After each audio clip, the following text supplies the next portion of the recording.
सबसे पहले आप अपने घर में माता पिता की पूजा करें। फिर आप अपने घर में आज के दिन आप झाड़ू ला सकते हैं। आज के दिन आप सोना चांदी गाड़ी जो चाहिए, जो भी आपके वाहन वगैरह सब ला सकते हैं। आज के दिन एक्चुअली झाड़ू लाया जाता है, बहुत लोग बोलते नहीं, बट आज के दिन लाया जाता है। खरीदी आज होती है। आज के दिन चोपड़ा ला सकते हैं। चोपड़ा मतलब बुक जो खाते के हिसाब से बुक रहते हैं वो ला सकते हैं। शुभ चीजें आज आप ला सकते हैं, कोई भी शुभ चीजें। आज पूरा दिन का चौगड़िया शुभ होता है। नॉलेज चाहिए तो अपना चौगड़िया होरा ले लो, वो देखकर भी आप ला सकते हैं। तो आज के दिन आप कोई भी खरीदी करें, खरीदी करने में कोई प्रॉब्लम नहीं है। पूरा दिन आज शुभ ही माना जाता है। दूसरा, माता पिता करने के बाद अपने घर में जो जानवर है उनकी भी पूजा करो, क्योंकि वो भी आपको मदद करते हैं, लाड़ करते हैं, सहयोग देते हैं। पशु पक्षी हो तो उनको भी आप लाड़ करें। जो भी आपके घर में जानवर जीव है उसको आप आशीर्वाद दें, उनका भला करें, उनसे भी आशीर्वाद लें। फिर उसके बाद जैसे मैं बोलूँ ना, तो सबसे पहले आज आप अपने घर की नजर उतारें। घर की नजर उतारने के लिए पहले उम्रे से ही सफाई चालू करें। उम्रे के लिए ना आप मार्केट में पूजा की दुकान में जाओ, जो मैंने लिस्ट दी उस लिस्ट के हिसाब से आप सारा सामान लेकर आओ। सामान में आप चाहो तो उम्रे के लिए क्या चाहिए आपको, उम्रे के लिए चाहिए गौमूत्र या गाय का छाना, काउडंग, ठीक है, वो ला सकते हैं, या तो भस्म ऐश कोई भी चलेगा, ठीक है। फिर स्क्रब करने के लिए, नेगेटिविटी को स्क्रब करने के लिए हम लोग ये ले सकते हैं, एज ए स्क्रबिंग के तौर पे आप यूज करेंगे। तो सबसे पहले स्क्रब करके नेगेटिविटी निकालो। उसके बाद गंगा जल से आपको उम्रा धोना है ताकि पवित्र हो जाए, उस पर पवित्र एनर्जी वास करे। उम्रा धोने के बाद फिर उसको हम गुलाब जल या इतर बोलते हैं ना, अत्तर, वो छिड़क सकते हैं ताकि उसमें ऊर्जावान हो जाए। फिर उसके बाद आप पंचामृत से धो लो। पंचामृत से धोने के बाद उस पर पंचामृत यानी कि देवता वास कर सके। नागरवेल का पान ला सकते हैं, नागरवेल का पत्ता ला सकते हैं, उम्रे के बीच में रख देने का नागरवेल का पत्ता, उस पर थोड़े चावल रख देने के। और उसके बाद आप चाहे तो हल्दी और पानी थोड़ा मिक्स करके आप उसका लेप भी कर सकते हैं। पूरा लेप कर दो, ठीक है, आजू बाजू में लेप कर दो। फिर महालक्ष्मी के चरण ला सकते हैं, वो आप चाहे तो चांदी के लेकर आओ, या चांदी का या स्टिकर विकर कुछ भी लेके आओ, या माता जी की कोई छवि हो आपके पास या कोई सिक्का हो वो उधर रखना है। फिर माँ लक्ष्मी का आह्वान करके मन में कि भाई हे माँ लक्ष्मी, आप प्रत्यक्ष रूप में अपने ऊर्जा के साथ आप यहाँ पर हाजिर हो जाओ और आप यहाँ पर विराजो मेरे घर के उम्रे पे, और मेरे उम्रे में से सारी नकारात्मक ऊर्जा को निकाल कर मेरे घर को सकारात्मक ऊर्जा से भरे। वहाँ पर बैठ के आप अपने घर में क्या चाहते हो, क्या पाना चाहते हो, क्या उस घर में आपकी वृद्धि हो ताकि कारोबार बढ़े, पैसा आए, सब कुछ इमेजिन करना है, सब कुछ कल्पना करना है उधर बैठ के, बरोबर है। पूरा चीज आप डिट्टो, मतलब आपको क्या चाहिए, पैसा कैसा आना चाहिए, कौन से काम से पैसा आना चाहिए, घर में कितने गहने होने चाहिए, कितना कपड़ा, कितना अनाज, कितने लोगों का स्वास्थ्य कैसा होना चाहिए, किसका हेल्थ अच्छा होना चाहिए, किसके अंदर कैसा बिहेवियर चेंजेस चाहिए, बच्चे कैसे पढ़ने चाहिए, बच्चे पढ़ाई में कितने होशियार होने चाहिए, ये सब चीज का ध्यान रख के आपको सब चीजों का भाव करना है डिटेल में। किधर भी स्किप मारोगे तो वो आशीर्वाद मिलने से वंचित। जितना बने उतना अच्छा से शांति से आधा 1 घंटा लो, उम्रे के पास बैठो, उम्रे पे हाथ रखो और आपके मन में जो भी आप चाहते हो ना, माँ लक्ष्मी से प्रार्थना करो कि मुझे ये सब आप ब्लेस करो, ठीक है। ब्लेसिंग्स ले लो माँ लक्ष्मी से। उसके बाद आप उधर अष्टदल बना सकते हैं। अष्टदल मैं आपको बता दूंगा कैसे बनाना है, तो आप अष्टदल बनाओ। ना हो तो लोटस, पता है आपको अष्टदल बनाना बड़ा ईजी है, ज़्यादा डिफिकल्ट भी नहीं है, ठीक है ना। अगर आपको अष्टदल बनाना है तो अष्टदल बना दो। अष्टदल के लिए क्या रहता है, या तो आप सबसे बेस्ट ये ऐसा पिरामिड बना दिया, ठीक है, और एक आपको बीच में ऐसा एक, और ये ऐसा, इसको अष्टदल बोलते हैं। ये वाला आप बना सकते हैं, इसको अष्टदल बोलते हैं। ये आप बना सकते हैं इस प्रकार से, यंत्र भी बना सकते हैं। तो ये तरीके से भी आप बना सकते हैं। आप अपने खुद के कोई यंत्र बनाना चाहो तो वो भी बना सकते हैं, आपको जो अच्छा लगे वो आप बना सकते हैं। श्री यंत्र रखना तो श्री यंत्र रखो, आपको जो प्लेस करना है उम्रे पे प्लेस कर सकते हैं, उम्रे पे प्लेस कर दो उम्रे को। उसके बाद आप कुमकुम से पगले, स्वस्तिक, शुभ लाभ सब बना लो। आशीर्वाद दो, पूरा इमेजिनेशन करो कि मेरे घर में बहुत पॉजिटिव वाइब्रेशंस आ गए हैं, खुशी आ गए हैं, मेरे घर में ये लोग खुशी से रह रहे हैं, उनकी हेल्थ अच्छी है, स्वास्थ्य अच्छा है, पैसा आ रहा है, ये घर ने इतनी वृद्धि दी कि इस घर में, हमारे घर में गाड़ी आ गई है, आपके स्कूटर वगैरह वाहन आ गए हैं, फ्रिज, टीवी, जो भी आपको चाहिए, और इस घर से हम और भी बड़े घर में गए, उसके लिए आशीष। अगर आपको बड़े घर में जाना है तो उस घर से प्रार्थना करो कि हमें इतनी तरक्की देने के लिए और हमें उतना अच्छा हमें प्रोग्रेस देने के लिए, जिससे हम इस घर से और बड़े घर में गए। ये ऐसे आशीर्वाद देने के लिए आपका बहुत बहुत आभार। आशीर्वाद ले लो, उम्र को छूकर आशीर्वाद ले लो मस्त से। उसके बाद आप अपने उम्र के बाहर एक माता लक्ष्मी के लिए दिया कर लेना, तेल का, जो मैंने बताया, और एक तेल का और एक दिया। दिए हमेशा डायरेक्ट जमीन पे नहीं रखते, नागरवेल का पत्ता ले सकते, उसके ऊपर दिया रख सकते हैं, या तो चावल डाल के फिर दिया रखा जाता है। कभी भी दिए को डायरेक्ट जमीन पे नहीं रखते, या तो कोई कपड़े पे भी आप रख सकते हैं, कोई प्रॉब्लम नहीं, पेपर बिछा सकते हैं। लेकिन नागरवेल के पत्ते मिले तो लेकर आना, 10-12 नागरवेल के पत्ते, और उसको रख देना। 10 पत्ते मिल ही जाते हैं नागरवेल के, तो ले लो पान की दुकान से। नागरवेल बोले तो बीटल लीफ, जो लोग पान खाते हैं ना, उसको नागरवेल बोलते हैं। पूजा पाठ के जो फूल हार वाले वहां पे आपको मिल जाएंगे। तो थोड़े फूल वूल लेके आना। गुलाब माँ लक्ष्मी को बहुत पसंद है, तो गुलाब चढ़ा सकते हैं, कमल चढ़ा सकते हैं, कमल सबसे ज्यादा प्रिय है। कमल काकड़ी के बीज ले लेना, वो भी आप चढ़ा सकते हैं, ठीक है ना। तो ये सब आप कर सकते हैं। माँ लक्ष्मी को बोलना कि भाई मेरे उम्रे में विराजे और मेरे घर में आप धन धान्य सुख और समृद्धि और ऐश्वर्य से मेरे घर के तेज को बढ़ा दे। ये करने के बाद फिर हम अंदर चलते हैं। अंदर जाने के बाद आपके घर का जो मंदिर है, पहले तो उसको साफ कर देना, क्लीन कर देना एकदम अच्छे से। भगवान को हार फूल वगैरह सब पहना देना। भगवान की छबियां वगैरह सब जो आप नहीं पूज रहे उनको निकाल दो। अच्छा, अभी मंदिर में भी कैसा होता है, तो जब आप मंदिर में, सबसे पहले हमेशा गणपति की पूजा होती है, तो पहले गणपति जी को पैर लगे, उसके बाद आप अपने घर में विष्णु लक्ष्मी की पूजा कर सकते हैं, या शिव पार्वती को, जिनको भी आप मानते हैं उनकी आप पूजा कर सकते हैं, ठीक है। मंदिर में भी कैसा होता है, देखो मंदिर में जब भी हम लोग मंदिर देखते हैं तो मंदिर में भी कैसा होता है, अगर हम मंदिर का भी ग्राफ देखें तो ये आपका मंदिर है। मंदिर में भी राइट होता है, लेफ्ट होता है, ठीक है। राइट क्या है, फायर और सन को रिप्रेजेंट है। लेफ्ट क्या है, वाटर और मून को रिप्रेजेंट होता है, बरोबर है ना। तो हमेशा ध्यान देना कि जब भी आप भगवान को जल रखते हैं मंदिर में भगवान के लिए, जब भी आप जल, जैसे कि पानी शंख लक्ष्मी, बरोबर है, मतलब जो जल देवता है और जो जल में से निकले हुए तत्व हैं आपके घर में, जो भी जल से निकले हुए, जैसे शंख है या आपके घर में कोई भी ऐसी चीज हो, तो वो लेफ्ट साइड में रखने की। किधर रखने की, लेफ्ट साइड में। लेफ्ट साइड में हमेशा भगवान को जो पानी देते हैं ना, वो लेफ्ट में रखते हैं।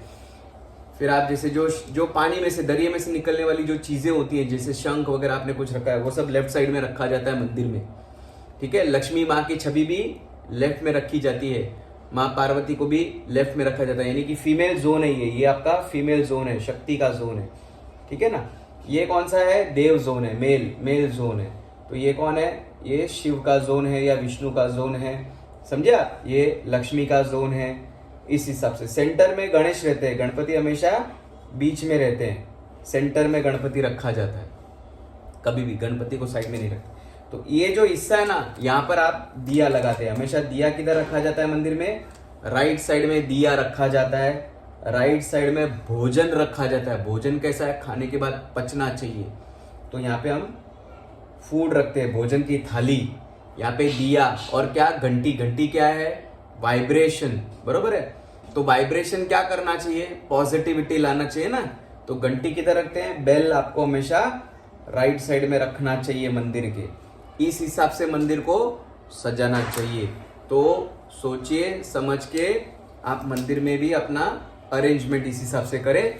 जो ज्यादा से ज्यादा कभी भगवान नहीं रखने चाहिए, गणपति रखो, विष्णु लक्ष्मी रखो, शिवलिंग, मैं बोलूं ब्राह्मणों को अधिकार है, बाकी रखा नहीं जाता, शिवलिंग है ना।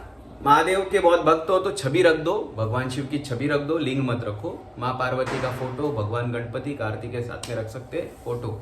गणपति रहना चाहिए मूर्ति में, और आपकी कुल देवी या कुल स्वामिनी, कुल देवता या कुल देवी जो है उसका फोटो होना चाहिए, ज्यादा भगवान नहीं रखने चाहिए। शंख मैं आपको बोलूं, अगर आप बजाने वाला शंख है तो उसमें जल, तुलसी का पत्ता रखे, या तो उसको अक्षत में रखे, यानी कि चावल में ढककर रखे। अच्छा, वलमपुरी जो नहीं बजने वाला है उसको भी सेम आप उसी प्रकार से रखें, और जो बजने वाला है उसको आप उल्टा भी रखें तो भी चलता है, मतलब नीचे की तरफ। तो उस हिसाब से हमेशा ध्यान दें, ठीक है। इस प्रकार से आप मंदिर की व्यवस्था कर दो। मैंने अभी आपको ये जो तरीका बताया ना, ये आप जब अपने घर में अभी भगवान का पाटले पे भी पूजा करते हो, कभी आप ऐसे स्थापना करते हो, तो इसी हिसाब से होता है, स्थापना भी इसी हिसाब से होता है। हम लोग पुण्यवाचन का कलश किधर रखते हैं, पुण्यवाचन वो हमेशा हम लोग देखेंगे ना, पुण्य जमा करते हैं वो लेफ्ट साइड में रखते हैं, बहुत लोग राइट साइड में रखते हैं, डिपेंड। अभी हर एक पंडित का अपना अपना अलग अलग टेक्निक होता है। बाकी पुण्यवाचन हम पुण्य कमाने के लिए करते, अर्न करने के लिए करते, तो लेफ्ट साइड में रखा जाता है पुण्यवाचन। तो वैसे भगवान को लेफ्ट साइड में आप है ना पानी वानी रख सकते हैं, बरोबर है। और राइट साइड में है तो बेल है, दिया है, खाने की थाली है, वो राइट साइड में रखी जाती है। इस हिसाब से आप पूरा स्थापना जमा सकते हैं। करने के बाद आप देखो क्या रिजल्ट आपको मिलता है। दिल से भगवान के लिए दिया करो, पूजा करो, आपको जो अच्छा लगे, सजावट धजावट रिचुअल्स हैं, रिचुअल्स में आप जो ऐड ऑन करो वो आपकी इच्छा। धन्वंतरी जी का कलश रख सकते हैं, फोटो रख सकते हैं आप, उसमें कमल काकड़ी रख सकते हैं, चांदी की छवि रख सकते हैं, 5 लवंग या 7 लवंग, 11 लवंग, जो लवंग यानी कि क्लोव, इलायची, जो भी आपको रखना है रखो, ताकि आपके घर में से जो भी नेगेटिविटी है, ब्लैक मैजिक है, वो निकल जाए। पैसे पे लगी हुई नजर निकल जाती है, तो वो सब लेना है, वो रखना भी है प्रसाद के तौर पे, और कुछ लेना है और आपके पूरे घर के ऊपर से नजर उतार के उनको जला भी देना है बाहर, ठीक है ना। या तो फिर गैस पे जला दो, जो भी आपको ठीक लगे, कोई प्रॉब्लम नहीं।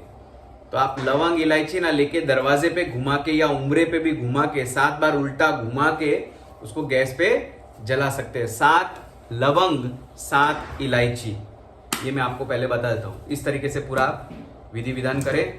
भगवान के मंदिर में भी भगवान को लवंग इलायची दें खाने के तौर पे। आज भगवान के मंदिर में धनिया आता है ना, धनिया वो चढ़ाना, गुड़ चढ़ाना, धनिया गुड़ पहले चढ़ाते आज के दिन, ठीक है। और धाना गुड़ खिलाते भी हैं शुभ कर्म के हिसाब से। फिर आप भगवान को जो धान आपको देने हैं, चावल गेहूं चढ़ाने, वो चढ़ा सकते हैं। चावल ज्यादा चढ़ते हैं तो चावल चढ़ा सकते हैं।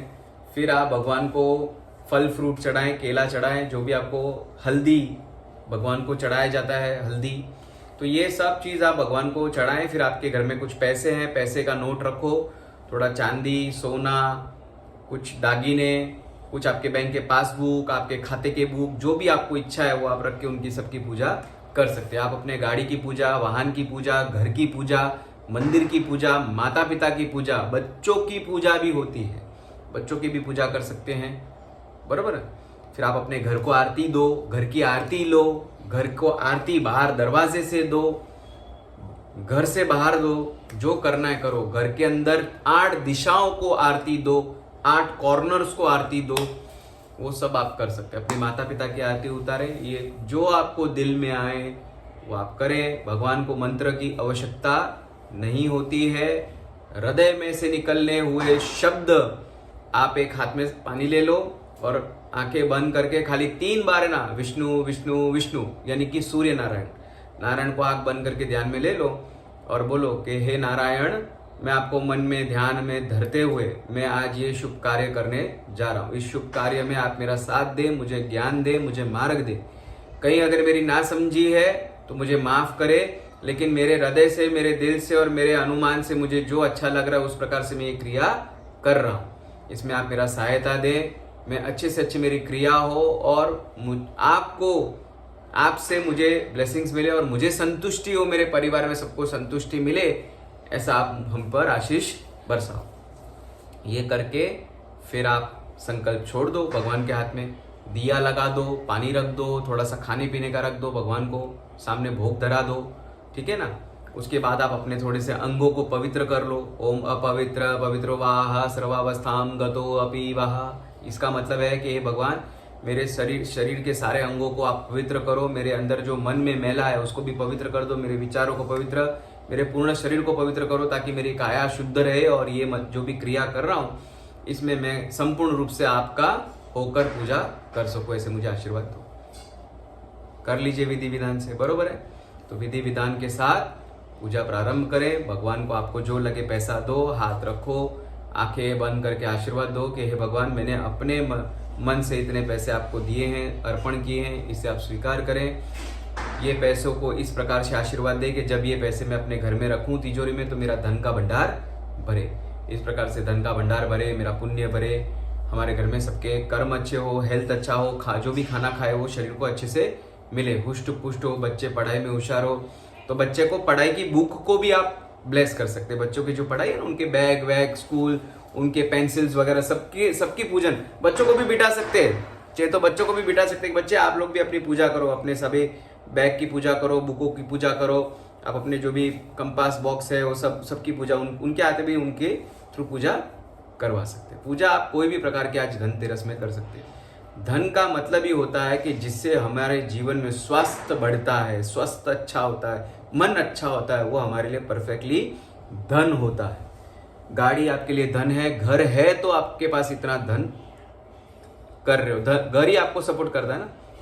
गाड़ी आपके कितने सारे खर्चों को बचाता है, टाइम को बचाता है, आपके बहुत सारे काम पूरे करता है। स्कूटर आपको बहुत सारा हेल्प करता है। आपके घर में कबाट आपके पैसों को, कपड़ों को सेफ रखता है। तो कबाट भी, जो कबड़ होते हैं वो भी आपके लिए एक सहयोग है, सपोर्टर है, दे आर हेल्पर्स।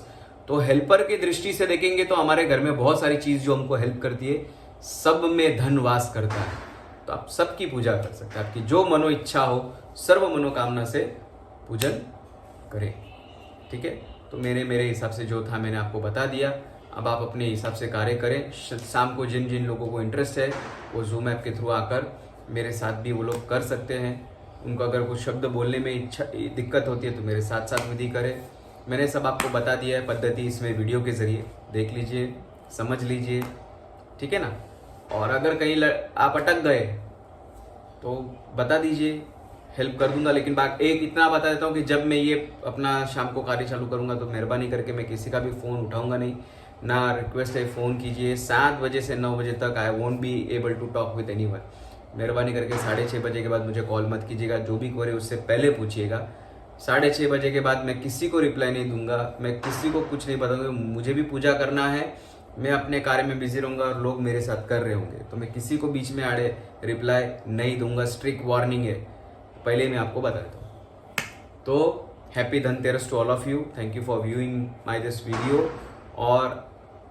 और भी अगर आपको कुछ जानना है तो मुझे प्लीज़ बताइए, उस हिसाब से मैं वीडियो बनाते रहूँगा। Thank you so much.